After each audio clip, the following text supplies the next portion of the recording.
Alright, hello and welcome to another Let's Tank, this time with Dalemba, the Tauren Feral Druid. We're going to be doing Wailing Caverns.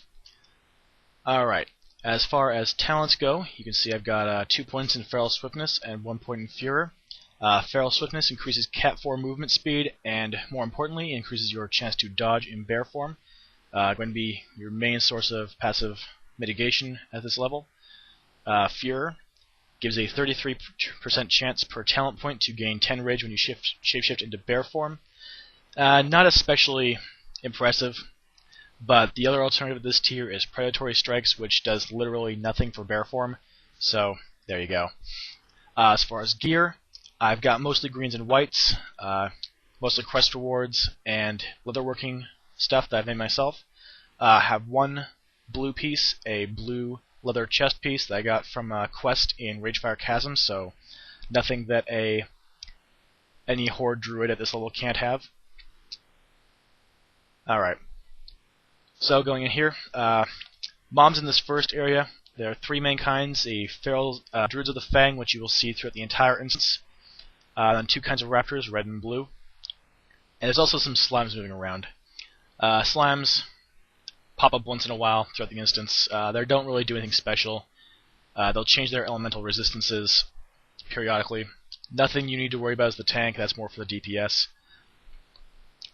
Red raptors don't do anything special, but the blue raptors at low health, about 30% or so, will let out a shriek calling for backup. You can avoid having that do anything just by pulling a little further back. And while I'm talking, we're fighting our first boss here. This is Lady Anaconda. She casts lightning bolts, healing spells, and sleep spells. Sleep will usually target the second highest threat in the party. And that's pretty much how all 4 of the Fang Lord bosses and all of the Druids of the Fang work. They all have basically the same abilities: lightning bolt, healing spells, and sleep. Although the Druids of the Fang will turn into snakes when they run out of mana, as well one of the bosses. Most of them don't do that. But as I was saying, red raptors don't do anything special. Blue raptors will call for backup at about 1/3 health. It's got a pretty decent range, but you can avoid it calling anything just by pulling them a little further back from when they start out. Usually, they'll usually put them far enough away that they won't actually aggro anything else. You can see here I don't have very many abilities to work with, and this is why, for my money, I died again. I'm not sure whether I'm dying because I'm too squishy, or if I'm pulling too fast for the healer to deal with, or the healer's like not paying attention, or just not very experienced. Not sure what's going on there, but I think that's the last death for the instance. Anyway, as I was saying, this is why I think that Druids are the hardest class to start tanking with, just because they have such a tiny toolbox of abilities to start with. As far as damage-causing abilities, all you've got is Mangle and Maul. Mangle is the bonus ability you get for speccing into Feral. It's pretty decent damage, 6-second cooldown, 15 rage, and it increases bleed damage taken by the mob, which doesn't really apply because you don't have any bleeds in bear form at this level. Still, very solid ability. Your other ability is Maul, which is analogous to a warrior's Heroic Strike, 30 rage off the global cooldown. For warriors, Heroic Strike is a rage dump above all else. For bears, at this level especially, you are going to be using it whenever you can, just because you don't have anything else to use. The other abilities you have in bear form at this level are Growl, which is your taunt ability, and Demoralizing Roar, which is, of course, analogous to Warrior's Demoralizing Shout. It small rage cost, lowers damage dealt by lowers physical damage dealt by affected mobs. I'm not really bothering it because I'd rather save my rage for my damaging abilities. And mobs at this level really aren't hitting hard enough to make it worth it. I'm using Taunt occasionally to pull at range because I don't have anything else to pull at range with. Everything else I've got is melee, but you don't want to rely too heavily on that just in case you actually do need to taunt anything. Anyway, here's another boss, Scum. He'll run away at low health, as you'll see here in a moment. Yep. Other than that, all you need to worry about is his chain lightning. I do not believe it can be interrupted. Maybe it can. I know it didn't used to be, but I didn't think I saw the little shield icon on the cast there. Anyway, you can avoid having that hit anybody else simply by turning the mob away, by turning scum away from anyone else in the group. That's basic tanking theory. In fact,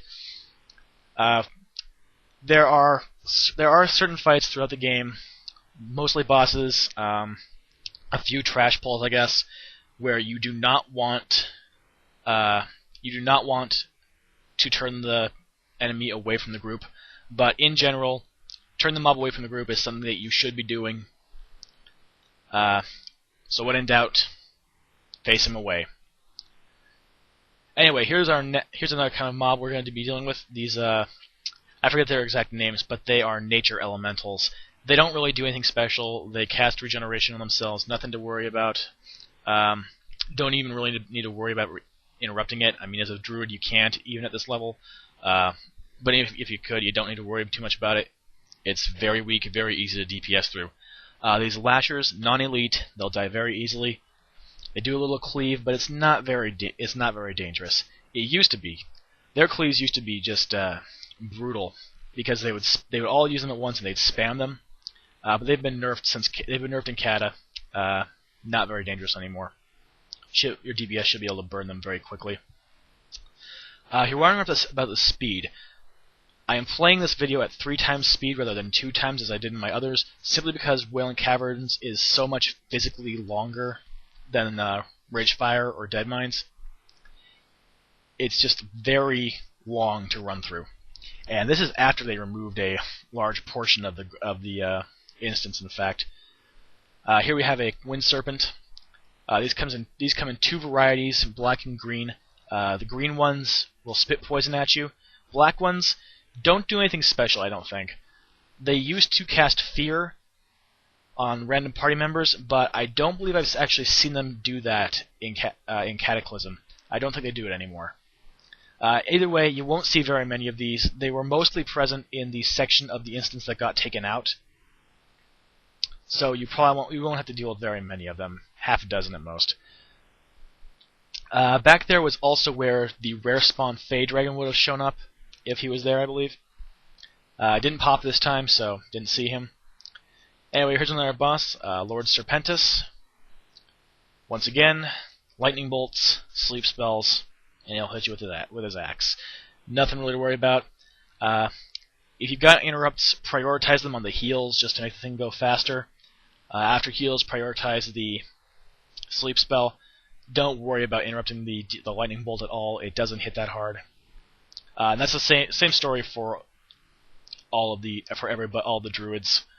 Lightning bolt is lowest priority to interrupt. Healing spells are highest. And here is our next boss for Night of the Ever-Living, Giant Earth Nature Elemental. Only thing he really does, he hits pretty hard, so that's on your healer to take care of. Other than that, he just casts these Entangling Root spells, nothing to worry too much about. Once you kill him, you can get back down to the beginning of the instance pretty quickly by jumping down this chute into this pool of water. Now this little water gully runs both ways. Both ways will take you to a different section of the instance. It doesn't matter at all which way you go. I just happen to go that way. These crocs, non-elite, die very easily. Coming up here, we're going to see an optional boss, Kresh, Turtle. Neutral. Don't have to fight him if you don't want to. He is a good one for tanks to take down, at least for warriors and paladins, because he drops two different blue quality shields. Very nice for any tank at this level other than a druid. Coming to this section, our mobs are going to be Druids of the Fang again, then these Deviate Vipers, which will put a poison debuff on you. Pretty weak, nothing too much to worry about. And there'll be some smaller snakes, some smaller non-elite snakes that usually comes in groups of 3 that we'll see in a few minutes here.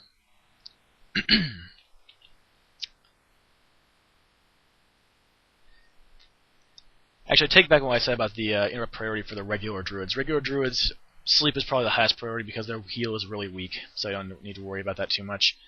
Here's another boss, Lord Pythus. Again, sleep, lightning bolt, hit you with his axe.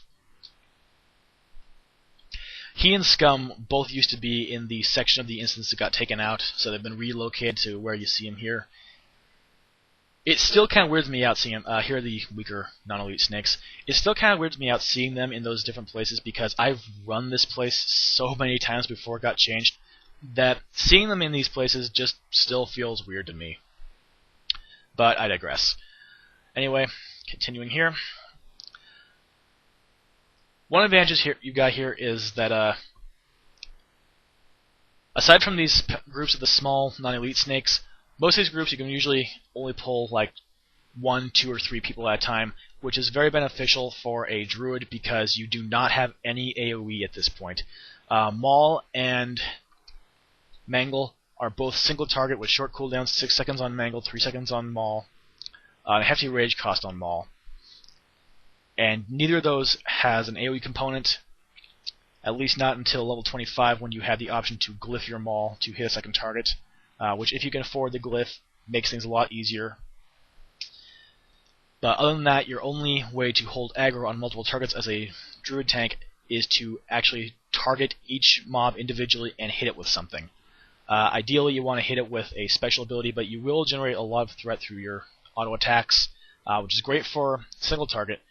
It's a little less reliable for multi targets, which is the other reason I believe Druid tanking is so much more difficult to start out with than Warrior or Paladin, where you have Avenger Shield or Thunderclap with Rend to deal with multi-target situations. Fortunately, as I said, you can glyph your Maul at 25 to hit a second target if you can afford it. And they lowered the level you learn Bear Swipe at considerably. When Cataclysm started, you didn't learn Swipe until sometime in the 30s. You still don't learn the Cap form of Swipe until then, but you will learn the Bear Swipe much earlier. Makes things much less painful. There was Lord Cobrain that we just killed. Again, lightning bolts, sleep spells. This guy will turn into a snake at when he runs out of mana. After you kill all the Lords, you head back here to the beginning of the instance, turn your quests, and talk to this guy here, the Disciple of Neralex, that we just ran by. Get some spiffy boots there. Very nice. We applied some leather armor patches to them, because I'm a leather worker. It's only 8 armor apiece, but whatever. I'm waiting for the rest of my party to get up here, but apparently they're not. They either have already done the quests, or they don't really care to bother right now. Gonna go check on them. Yep, they're down there. Alright. So let's grab this guy, and here we go. Now this event, at first, going to be coming through here, and mobs will spawn different points. First says right here, 2 raptors, just ready to pick them up. This is another thing that got sped up in Cataclysm. The Disciple of Neralex used to walk everywhere, which was very time-consuming and annoying. I think the event will about 10 minutes just because he walked everywhere. And the second point at which mob spawn is here. Will be 3 snakes. This little torch circle where you fought Anaconda before. Now you might have noticed that I'm smacking these little snake critters as we're going. That's just to generate a little bit of rage. This is another disadvantage that bear tanks have against other tanks at this level, is that they don't have any way to generate rage. Fear will generate 10 rage when it procs, but like I said, Mangle is your lowest rage cost ability, and it takes 15, so doesn't really help too much. Now, during this part of the event, mobs will spawn in different waves. At first, there's going to be the 3 snakes there. Then there'll be slimes, non-elite slimes coming in from all over the place. As a druid, you're going to have to work pretty hard to pick them all up. Got to make sure you're actually hitting everything.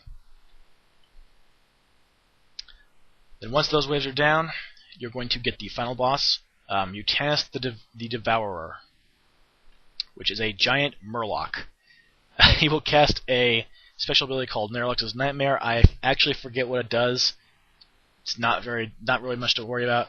But this fight has always had a special place in my heart just because it's probably the only time in the game that you'll ever fight just a single Murloc.